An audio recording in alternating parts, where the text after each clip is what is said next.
Good morning, viewers. It is I, Christian Mo. Today, we are riding around a 2015 Cadillac ATS Coupe, and I am excited. So, if you are unfamiliar, the Cadillac ATS is the smallest car Cadillac currently makes. It's positioned as kind of a 3 Series fighter for BMW, and this is the 2-door version. So obviously I only have 2 doors. I have this swoopy roof line, and this is a very nice place to spend time. Just take a quick look around. This is an uprated interior. It's Kona and black, so I've got nice brown leather. I've got this beautiful wood around the door panels. I've got suede here, and I've got suede up here. Headliner is not suede, sadly, but it does at least feel like a very nice, high-quality material. So, let's go ahead and get to the grunt of the thing here. I am driving the 2-liter turbo performance model. So this is the second smallest engine you can get inside the ATS. There's a base 2.4. There is the 2-liter turbo that I have here. Vroom vroom. There is, of course, the V6. And then there is the new ATS V, which has a turbocharged V6. So this is the 2-liter turbo. It makes 272 horsepower, 295 pound-feet of torque. That torque is higher than the 2014 ATS sedan with the turbo. So when they came out with the coupe, they did tweak that a little bit, so you get a bit more torque, a bit more grunt, feels a little nicer to drive. The steering wheel is fantastic. It's big and it's thick and it's leather, and the moment you turn the wheel, the whole car just darts. It feels great. Feel through the wheel is actually pretty good. You know, if I go over this way a little bit and drive on the rough section of the road that's in the center, the wheel vibrates a little bit more. Weighting is good. I could almost use just a slight bit heavier, but this is a really good balance of not being too hard to drive, but still having some nice weight to it. I really enjoy it. The brakes are phenomenal. Of course, stand on the pedal, and you have all that torque and all that horsepower to whoosh you away. That's 60, 70. We're gonna stop going before I get arrested. It's just, yeah, I like it. It's really cool. It came in this color that GM is calling Majestic Plum Metallic. So it's purple, but it is a very dark, almost gray. In fact, my key fob says gray on it. That's what the press fleet colored it, was gray. But it is a very deep, dark gray that when the light hits it just right is purple, and it's beautiful. So, things I don't like about it. This is the only engine that you can get with the manual, and I don't have a manual. I have the 6-speed automatic, which works well. I've got paddle shifters that make this great noise when you flick them. I love that noise. Very metallic. Clink, clink, clink. That's good. It does respond quickly to shifts. I really want to row my own, and that's because of the way this car is set up. Everything about it just screams, drive me. You know, like I said, the steering weight is just about perfect. There's lots of feel. The car feels compact. It feels light. You know, it's very nimble. The suspension is fantastic. I've got my little sport mode here. I turn that on. Everything tightens up. Everything gets a little bit better, and it's just wonderful to drive. And I just kind of wish I had a manual to go with that. I mean, obviously, this is probably quicker for a track or whatever, but I'm not on a track. I'm on my favorite roads here in town. Even though this is the second smallest engine, a lot of people worry like, oh, it doesn't have enough power.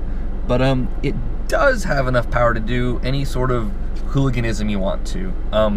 This car will easily crest 140. I have a pilot friend who was thankfully nice enough to let me on this runway that's in town. It's a 4,000-foot runway, so not quite a mile. But I was able to take one of the side roads to get onto the runway, and I was able to hit 140 and still have time to stop. So it hits 140 just fine. It'll pull strong. And then if you really want to, you can sort of stand on the brakes a little bit. And then the back end will just turn to smoke and noise. And it'll sit here all day. So if you're worried about it not having enough power, there's plenty of power. Let's get out of my smoke cloud there. Got some in the cabin. So, yes, as you can see, plenty of power to destroy the rear tires and act like a hooligan if you want to. If you don't want to act like a hooligan, traction is actually really well for this car. You can flip it over to the little manual mode, keep it down in first, and the car will just rocket away.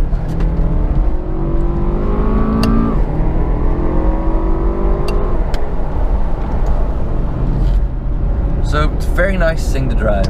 I do have satellite, or I do have the Cadillac Coupe, which is their infotainment system up here. I've got a little button I can talk to it and tell it to do all kinds of fancy things. Change the radio station, change the climate, alter what I'm listening to on my iPod, answer a phone call, all that sort of stuff. And it's really, really terrible. It never seems to understand a single word I'm saying. And when it does understand what I'm saying, it only understands somewhat and gives me the exact wrong thing. So the other day I told it to tune to Sirius XM Alt Nation, and it called my aunt. So it does hear me sometimes and it does do things, it just does the wrong things.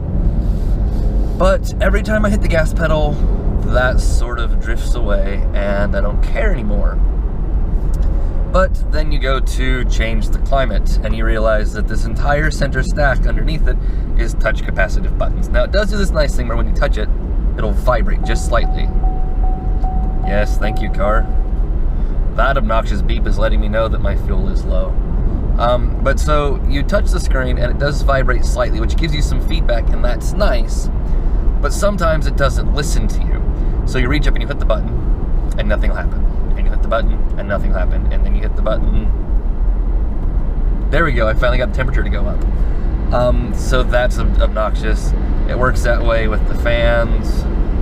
Everything is this touch panel, and it just, Cadillac, please just give me a button, please. Like there's this beautiful, whoops, I didn't even mean to touch it that time. I didn't touch it. There's like beautiful metal trim that looks like a button, and so that's nice to kind of touch, but it's not actually the button. So if they have the metal trim there so my finger can feel where it's at, why couldn't they have just given me the button to start with? So I know it's a small niggle, and it is a small niggle, but it is something to complain about. Because quite frankly, for the way this car drives and the way this car feels, there isn't much else.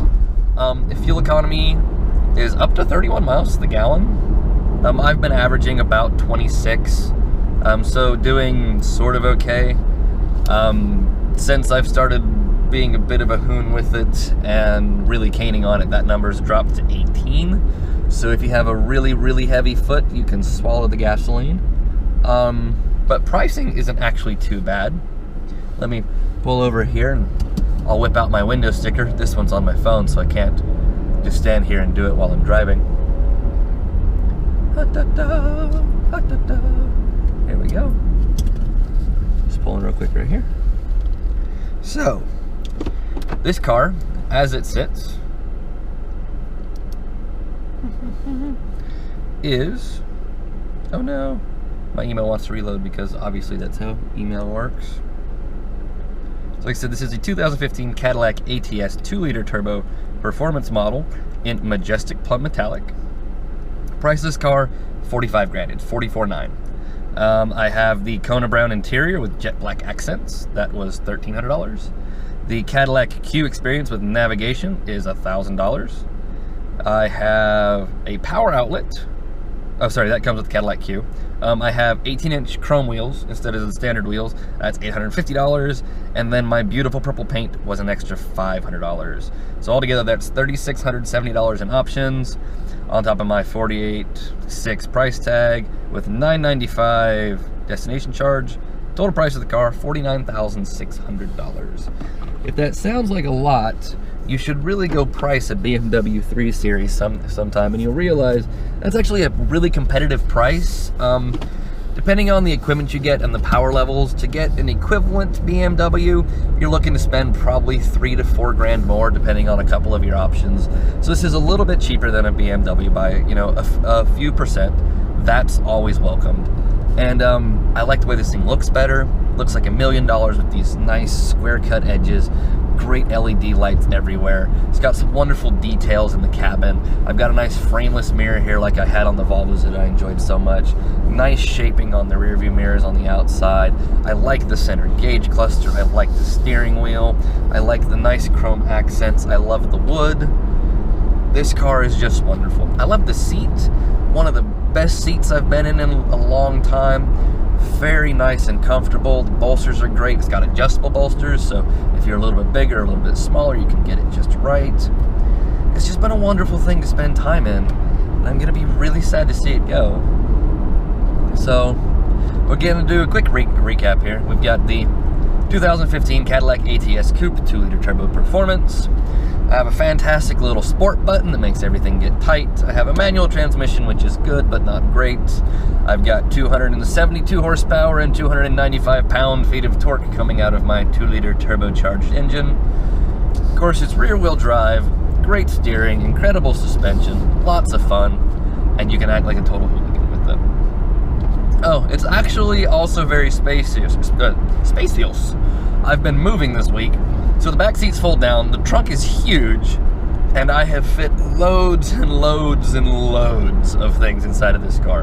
The only problem is trunk opening is a little awkwardly shaped, so even though the trunk's like 45 feet wide, the hole's only like 6 feet wide, so getting big things in can be awkward.